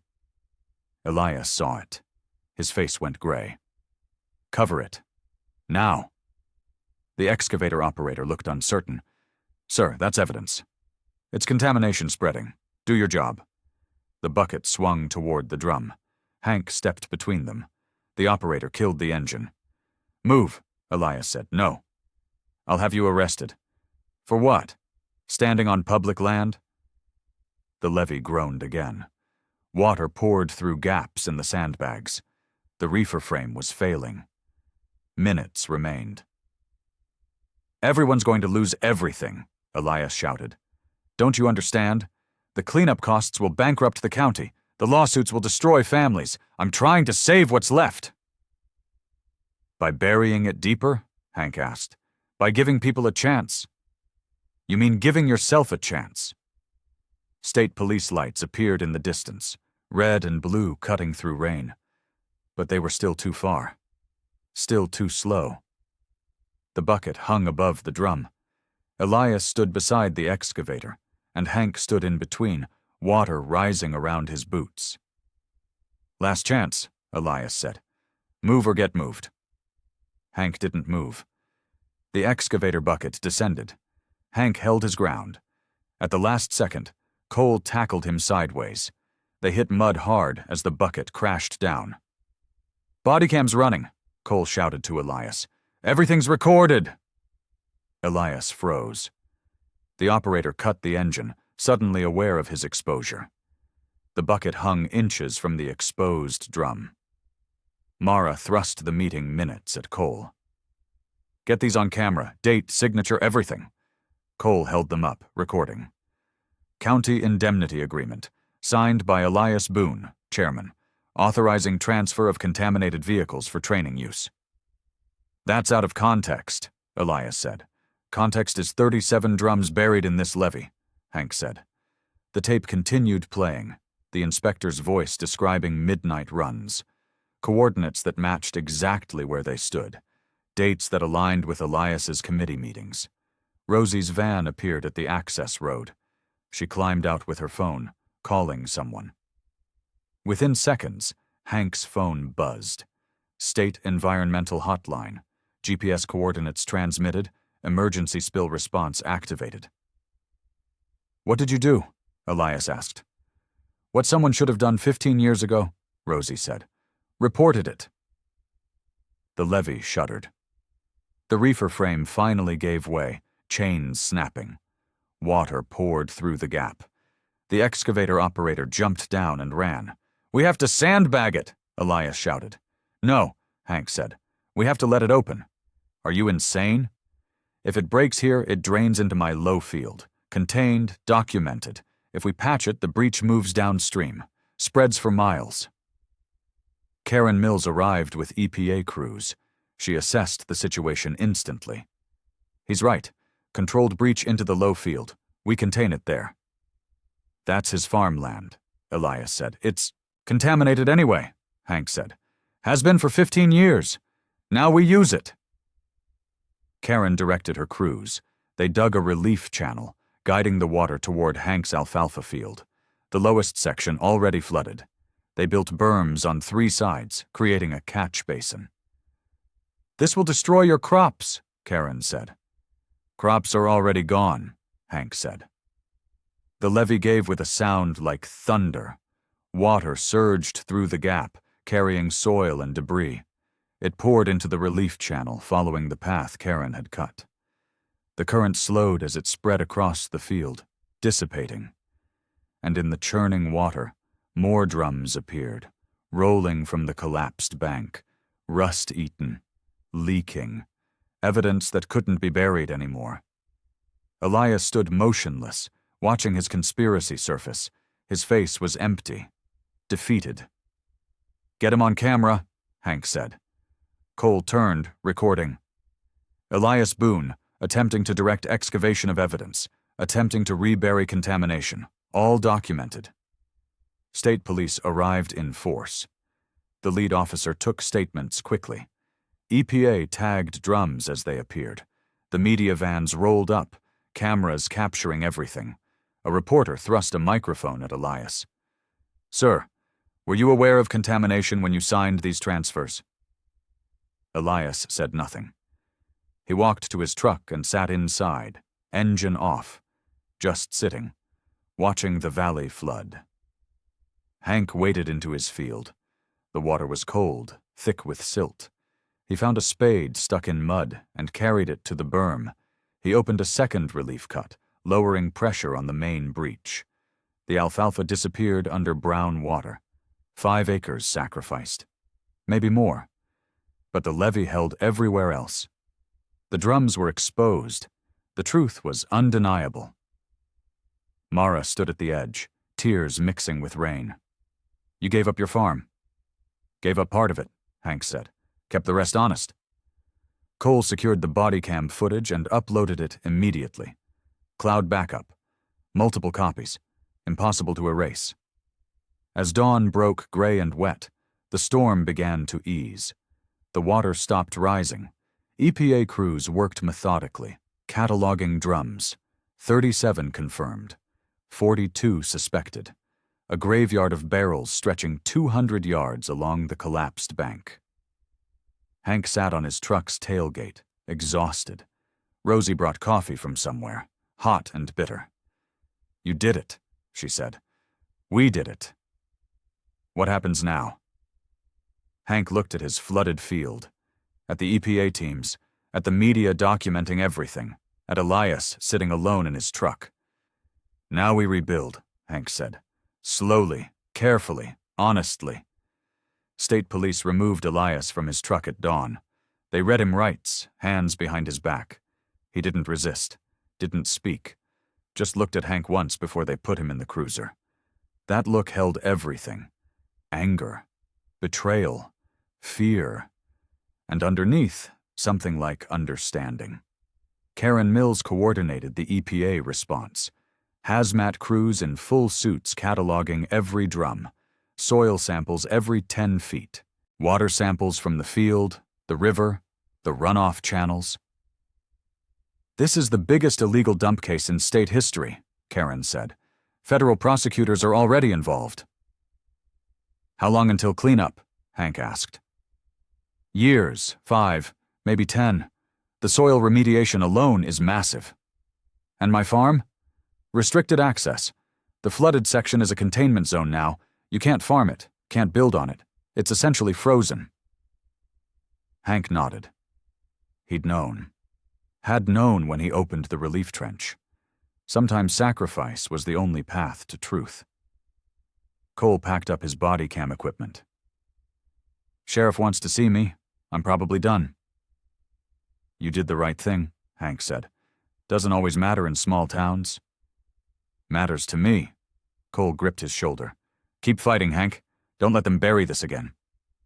Media swarmed as the sun rose. Hank gave one interview. Factual. Plain. Let the evidence speak. Then he walked away from the cameras. Jeb's truck appeared at midday. He climbed out slowly, looking at the flooded field. "Heard what you did," Jeb said. "Yeah." "Sacrificed your best acres." "They were already poisoned." Jeb was quiet for a long time. Co-op dropped the violations, said it was administrative error. I can reopen. "Good. I should have stayed with you." "You did what you had to." "So did you." Jeb looked at him. "And you did it alone." "I'm sorry, Hank." "Don't be. You've got family. I understand." "Still, I'm sorry." They stood together, watching EPA crews work. The valley stretched below, scarred but finally honest. Mara arrived with a folder. "County Council is in emergency session. 4 members resigned. Elias is facing 23 counts. The co-op board is negotiating a settlement." "Settlement?" Hank asked. "They'll contribute to cleanup costs. Avoid criminal liability. It's how these things work." "Sounds like they're getting off easy." "They're losing millions, losing reputation. That's something." Hank thought about Ruthie, about the 32 names, about justice delayed and incomplete. "It's not enough," he said. "But it's a start." Rosie came with lunch for the crews. She found Hank sitting on the foundation stones where his barn had stood. "Brought you something," she said.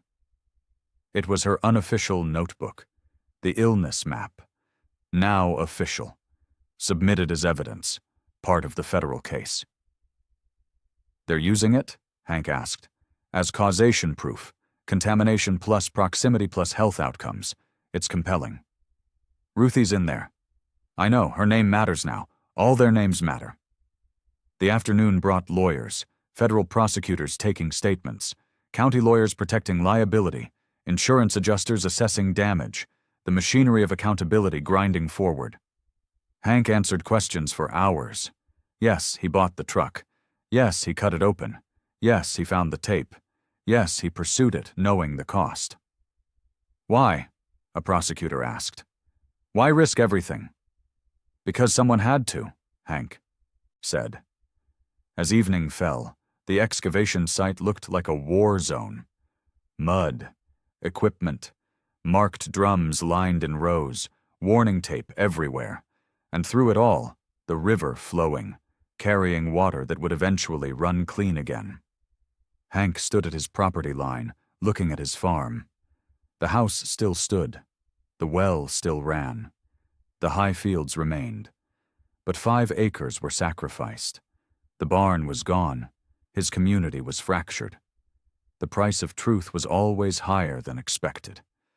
But standing there, watching the valley breathe in twilight, he felt something he hadn't felt since Ruthie died. Purpose, completion, peace. The fight wasn't over. Lawsuits would drag. Cleanup would take years. Relationships would never fully heal. But the truth was out. The buried was exposed, and that mattered more than comfort. 3 weeks passed before the valley quieted. EPA erected permanent fencing along the contamination zone, orange signs every 50 feet, warning, no trespassing, hazardous materials. Hank's flooded field dried slowly. The soil cracked, white residue marking where water had stood. Karen Mills said it would take 2 growing seasons before they'd know the full extent, maybe longer. State police charged Elias with conspiracy, evidence tampering, and environmental crimes. Dale Simmons turned witness, describing 15 years of instructions to handle problems quietly. The county hired crisis consultants. The co-op reorganized under new leadership. Jeb reopened his shop with fewer customers but clearer eyes. He stopped by the farm twice a week, helping Hank repair what could be repaired. They didn't talk much about the gap, just worked. Sometimes silence was its own repair. Cole was transferred to the county seat. Promoted, technically. But everyone knew it was exile disguised as advancement. He called Hank once a week. Updates, checking in, making sure truth had allies. Mara kept her job by a single council vote. She processed paperwork with new eyes now, questioning every signature, every buried clause. The records room felt different, less dusty, more consequential. Rosie's clinic became a center for health monitoring, state funding for annual screenings, blood work, imaging, documenting the contamination's reach. She kept her notebook in a safe now. Original and copies. Evidence and memorial both. Lawsuits bloomed. 60 families filed claims. Then 80. Then 100. Hank's name appeared on every complaint as witness and catalyst. Some people thanked him. More avoided him. The grocery store was awkward. Church was worse. But his well ran clean. Tests confirmed it. The deep aquifer was uncontaminated. The house was safe. The high fields could still grow. On a Tuesday morning, Mara called. County Council wants to honor someone. The missing inspector. Can you come? What inspector? The one on your tape. We found his personnel file. Name was Marcus Webb. Disappeared in 2009. Body never found. They're honoring him now? Better late than never. The ceremony was small. County courthouse steps. Families gathered. A plaque was unveiled. Marcus Webb, environmental inspector, served with integrity, lost seeking truth. Mara gave a short speech. She named the dates, the discoveries, the courage it took to record evidence knowing the cost. She didn't mention that his body might be in the river still. Didn't need to. Hank stood in back, hat in hands. He thought about the tape, the tired voice describing midnight trucks, the fear underneath the facts. Marcus Webb had been alone, too, had paid the ultimate price for telling truth. After the ceremony, families approached. Some thanked Hank, some just nodded. One woman, maybe 60, pressed an envelope into his hands. "My husband died in 2012. Cancer, I always wondered. Now I know, thank you." Inside was a photo. A man smiling beside a tractor, the same man Hank remembered from town. A neighbor. Gone. That evening, Hank walked his land. The high fields were ready for spring planting. The house needed paint, but stood solid. The barn's foundation waited for decisions he wasn't ready to make. He reached the fenced contamination zone. The flooded field lay behind orange barriers. Sacrificed land. Purchased truth. He thought about what Elias had said. About cost, about community, about the price of exposure. Elias had been wrong about one thing. Truth wasn't expensive. Lies were. Lies cost 32 lives, cost a valley's health, cost generations of trust. Truth cost 5 acres and a barn, but it returned something more valuable. Dignity, honesty, the possibility of healing. Hank sat on the foundation stones. Ruthie would have understood. She'd always said sunlight was the best cleaner, that hidden things rotted, that honest dirt grew better crops than poisoned soil covered with lies. The valley stretched below. River winding through fields that would slowly heal. Communities that would rebuild with harder questions and better answers. A landscape scarred, but finally seeing itself clearly. His phone buzzed. Karen Mills. The federal case was proceeding, full remediation ordered, funding secured. It would take years, but it would happen. Hank replied with 2 words. "Thank you." He walked back to the house as sunset painted the sky orange and gold. Inside, he made dinner. Simple. Real. Sat at the table where Ruthie used to sit, where they'd planned gardens and laughed at nothing and built a life from honest work.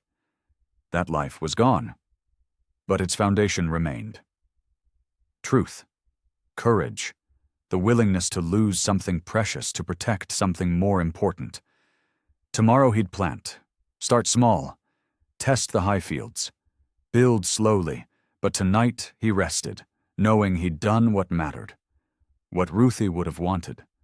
What the valley needed. The land would remember. The river would carry stories forward.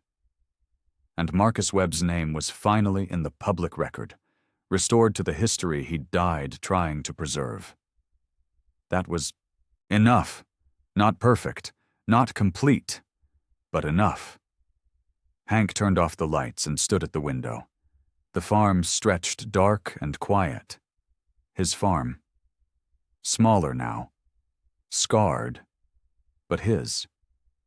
And finally, honestly, clean.